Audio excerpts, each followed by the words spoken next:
Bienvenue dans ce journal.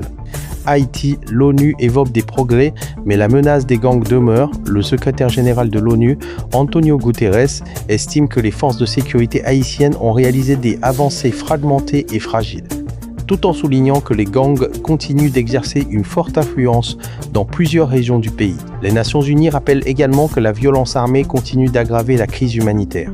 Les partis politiques se mobilisent. À quelques semaines de l'ouverture de la campagne électorale, plusieurs partis politiques renforcent leurs alliances et intensifient leurs activités. Le débat reste centré sur les conditions de sécurité et le financement du processus électoral. La réouverture des routes est essentielle. L'ambassadeur de France en Haïti, Antoine Michon, estime que la réouverture des grands axes routiers est une condition indispensable à l'organisation d'élections crédibles et à la reprise économique.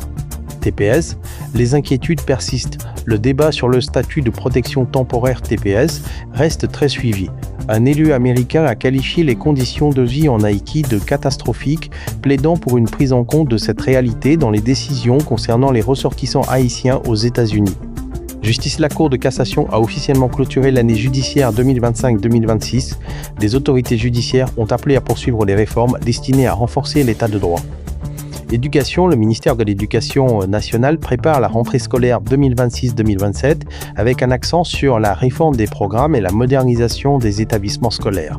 Sport, la sélection Haïti U20 s'est qualifiée pour les quarts de finale du championnat U20 de la CONCACAF grâce à une victoire 2-1 contre le Salvador. Les buts ont été inscrits par Clavens Xanthus et Dabens Jacquet. Actualité internationale, Brésil, le président Luiz Inácio Lula da Silva est officiellement entré en campagne pour briguer un 4e mandat lors de l'élection présidentielle prévue en octobre. Moyen-Orient, les efforts diplomatiques se poursuivent pour limiter les tensions dans la région. Les marchés d'énergie restent attentifs à toute évolution susceptible d'influencer les prix du pétrole. Les États-Unis, l'immigration, la politique économique et la sécurité demeurent au cœur des débats politiques américains, avec un intérêt particulier pour les mesures susceptibles d'affecter les communautés immigrées.